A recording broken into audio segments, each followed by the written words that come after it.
The morning they tried to hand my property over to strangers, my son-in-law was parked at the end of my gravel driveway in his brand-new F2150, phone raised to catch every second of it on video. I had just pulled my coffee mug off the burner when I heard the crunch of tires. Not one vehicle, but three. A burgundy sedan with a magnetic real estate sign on the door, a white cargo van, a flatbed truck with a hydraulic liftgate that groaned when the driver dropped it to the ground. I set the mug down and walked to the window. Two men in work gloves were unloading a folding table from the van. A woman in a blazer was carrying a lockbox toward my front porch.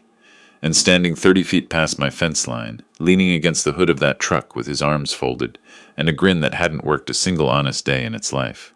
My son-in-law. He gave me a slow, deliberate wave when he saw me at the window. Then he lifted the phone.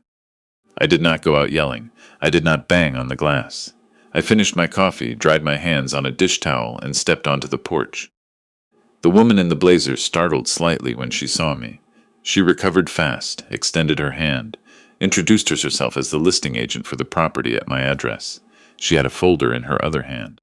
She told me the seller had authorized a walkthrough for prospective buyers later that afternoon, and she needed to secure the lockbox to the front door handle. I asked her one question. I asked her who the seller of record was. She opened the folder. She ran her finger down a column of printed text. She read me the name of a limited liability company. I had never agreed to own my home. Then I asked her whether she had run a title search. She said of course she had. I told her to run it again. Go back to 2019. Go back to an irrevocable trust filed in Davidson County, Tennessee, and tell me how a limited liability company transfers property that has been legally beyond any single individual's authority to convey since before the pandemic. Her face did not just go pale. It moved through several distinct phases: confusion, then professional alarm, then the particular expression of a person who suddenly understands they are standing inside a crime scene. My son-in-law stopped waving. My name is Arlo. I am 67 years old. For 31 years, I was a structural engineer. Bridges, overpasses, highway underpasses across the Southeast. I spent my career calculating load tolerances and stress distributions, making certain that the things people drove across every single day would not fail beneath them without warning. I retired 4 years ago, about 6 weeks after I buried my wife, on the hillside behind the farmhouse we bought together in Williamson County, Tennessee, when our daughter was still learning to ride a bicycle in the driveway.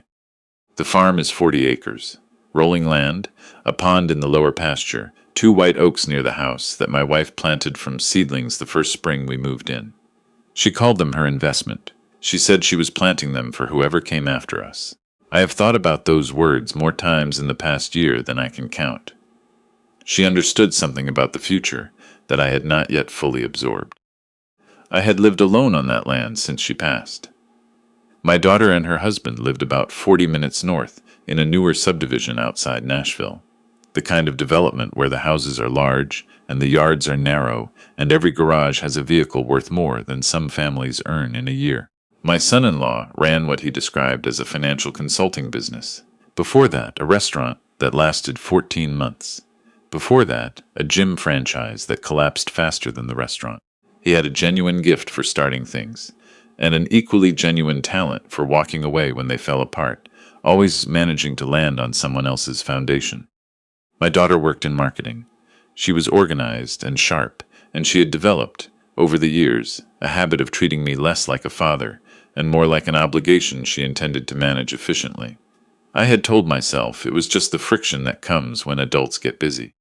I had told myself many things that turned out not to be true. It started on a Sunday afternoon in February. They came together, which should have been my first signal. My son-in-law joined these visits rarely. He found the farm inconvenient, the distance an excuse. But that afternoon he sat at my kitchen table, with his elbows on the wood, and his hands folded in the studied posture of a man who has rehearsed something he intends to deliver naturally. My daughter did most of the talking. She said she had been worried about me. Said my cardiologist's practice had sent a reminder about updating my advance directive. She had the name of the practice, the building address, she had done her research, and that it was simply prudent paperwork, standard for anyone over 65, She had printed everything out so I would not have to navigate the website. She slid a folder across the table. Inside were what appeared to be standard healthcare directive forms. Who could speak for me if I was incapacitated? What interventions I did or did not want? My wife and I had completed a version of this years before. I recognized the structure. I read the first 2 pages carefully. They matched what my daughter had described. She mentioned they had brought a notary. A man I had never seen before was sitting in my living room with a leather briefcase across his knees, looking at my bookshelves with the detached curiosity of someone waiting for a bus. Under normal circumstances, that image would have bothered me, a stranger rifling the room with his eyes. But I was distracted.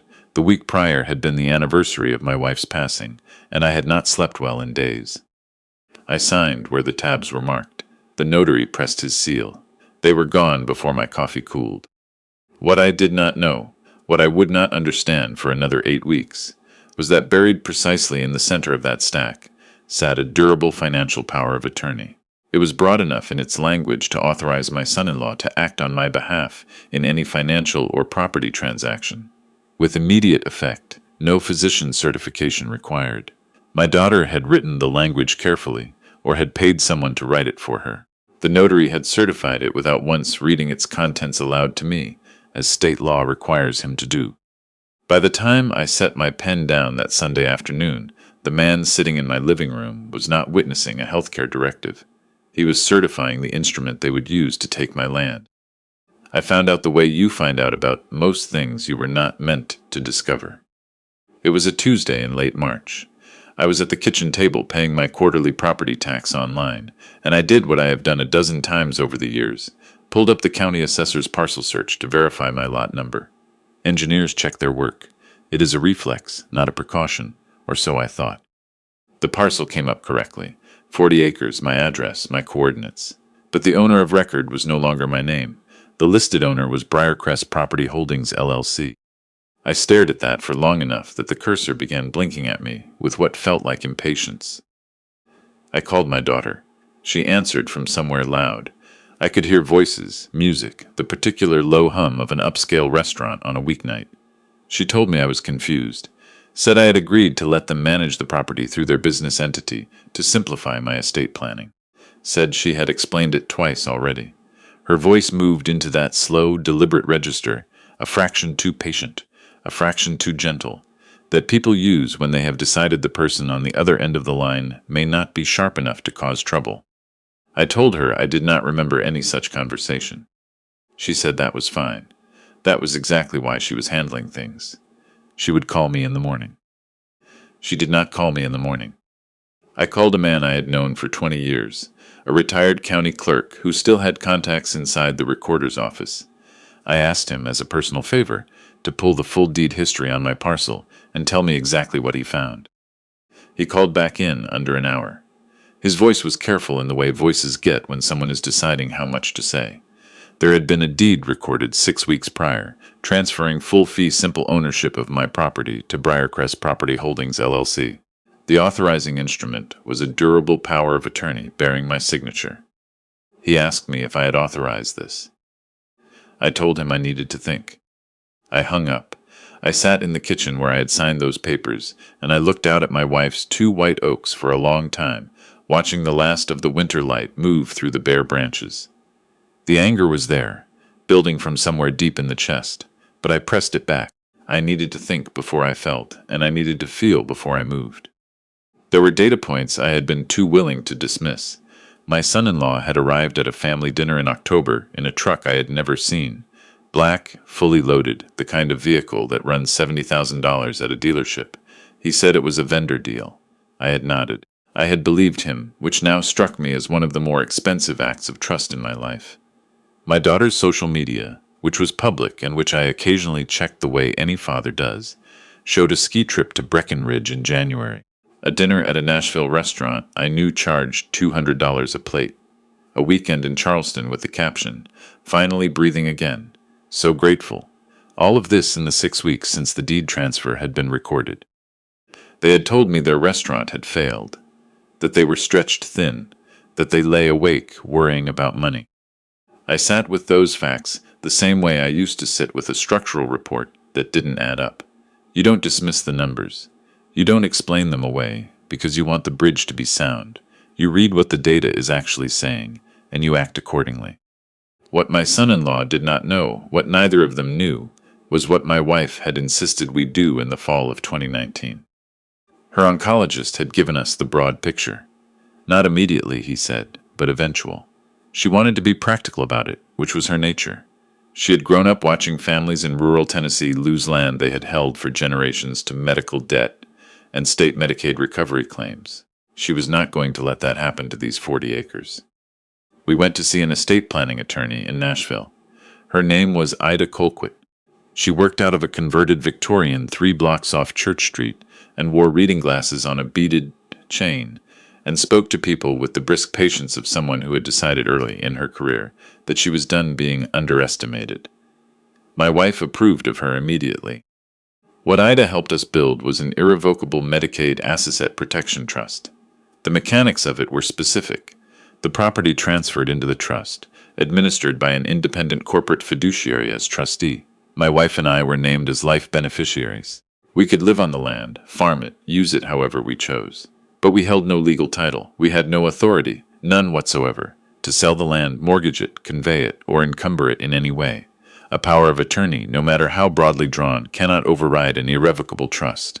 In Tennessee, as in every other state, a POA conveys only the authority the grantor actually possesses.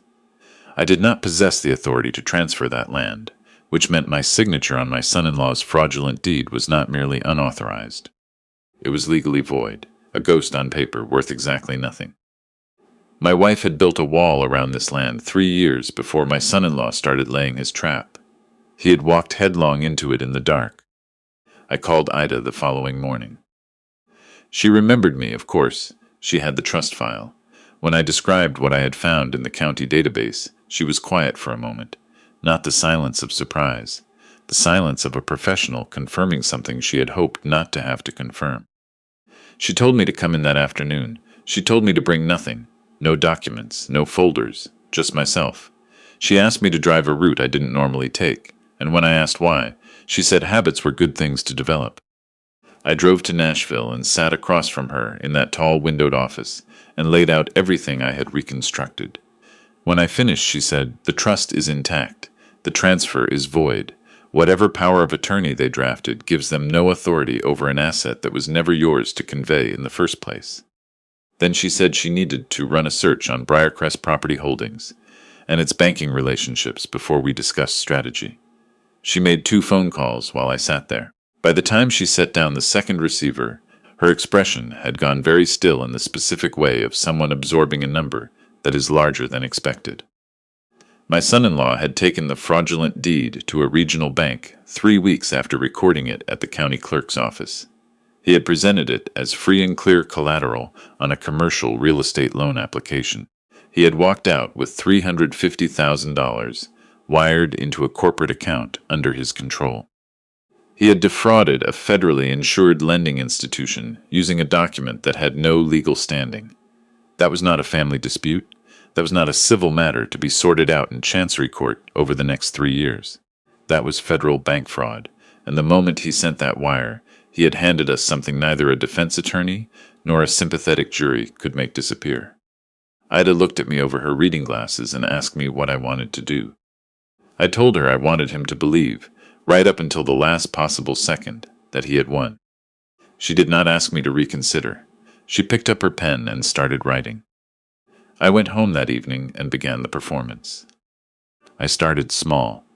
When my daughter called that weekend to check on me, I sounded tired and slightly scattered, a man whose edges were beginning to soften in ways he could not quite account for. I asked her twice what day of the week it was. I mentioned I had found my reading glasses in the pantry and couldn't explain how they had gotten there. She was sympathetic. Underneath the sympathy, she was relieved. My son-in-law came by 2 weeks later under the pretense of helping me check the gutters before the spring rains. He moved through my house with a new and comfortable ease, pausing in doorways, looking at rooms the way a man looks at something he is quietly measuring. He took photographs on his phone, the kitchen, the back pasture, the equipment shed along the south fence line. He said he was helping the property manager get organized.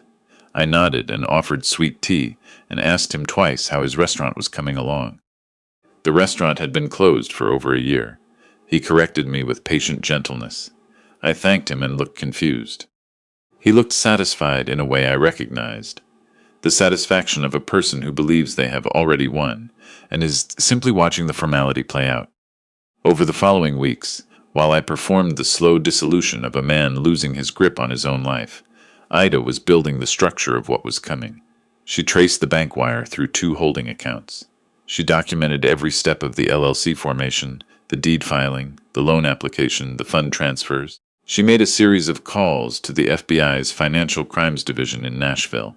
She told me that federal agents had been quietly assembling documentation for 3 weeks before anything visible would happen. She also told me the property listing had attracted a buyer. There was an offer. A closing date had been set. The afternoon she called me with that date, I drove to an electronics store on the east side of the city and bought a small digital voice recorder. I paid cash.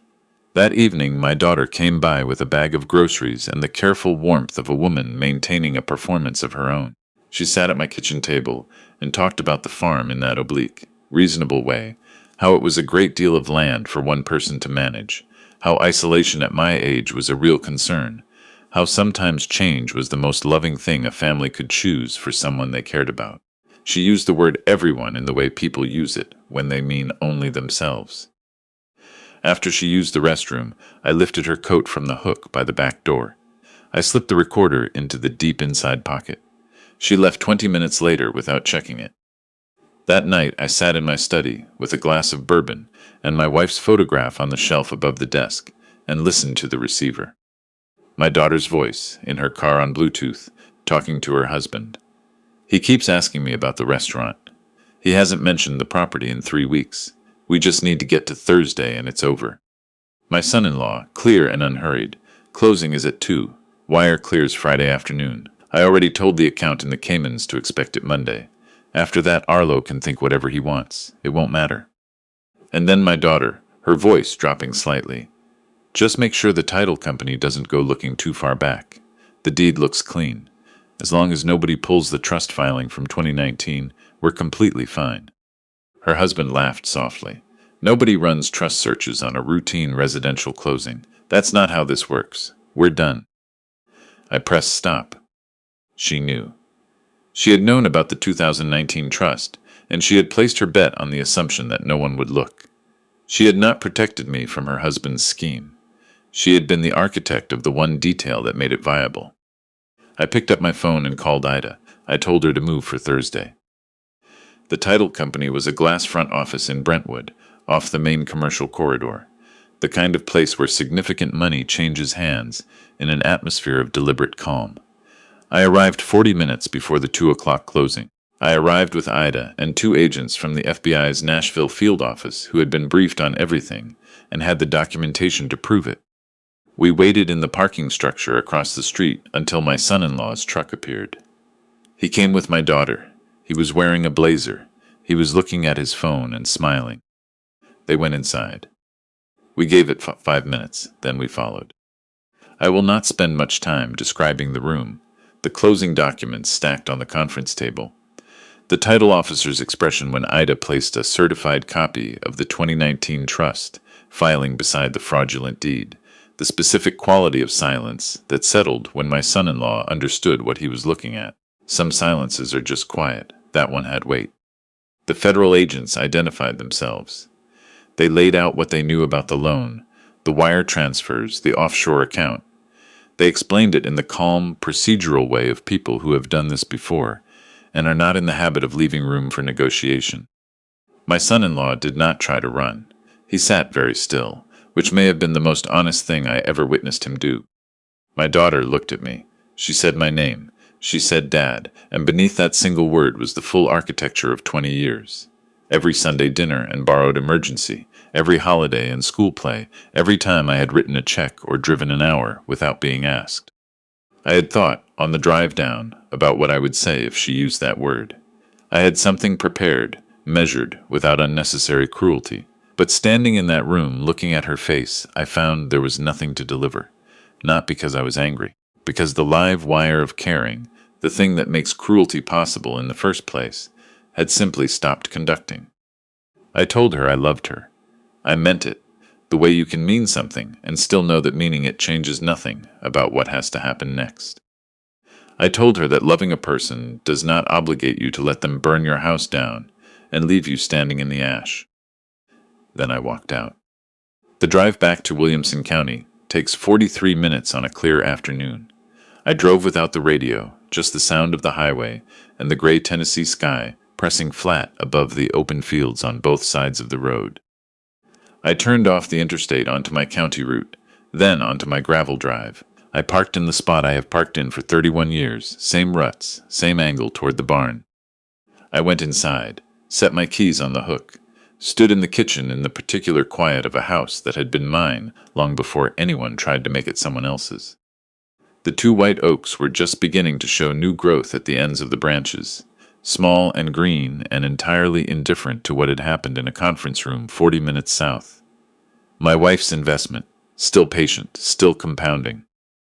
She had looked at the future with clear eyes and done a quiet, undramatic thing that took about 2 hours on a Tuesday afternoon in 2019, and that one Tuesday afternoon had made every day after it possible. The trust did not hold because the law is always fair or because good people always come out right. It held because she had known me, known my love for our daughter, known my tendency to extend one more chance, one more benefit of one more doubt, and she had built something they could not reach regardless of what I did or failed to do. I stood at the kitchen window for a long time, watching light move across those two trees. Then I poured what remained of yesterday's cold coffee, because it was there and wasting it seemed beside the point, and I drank it at the window the way I had drunk my coffee at that same window for over 3 decades. The deadbolt on the front door was locked. The land beyond the glass was mine. And the quiet that filled that house finally was exactly what quiet is supposed to be.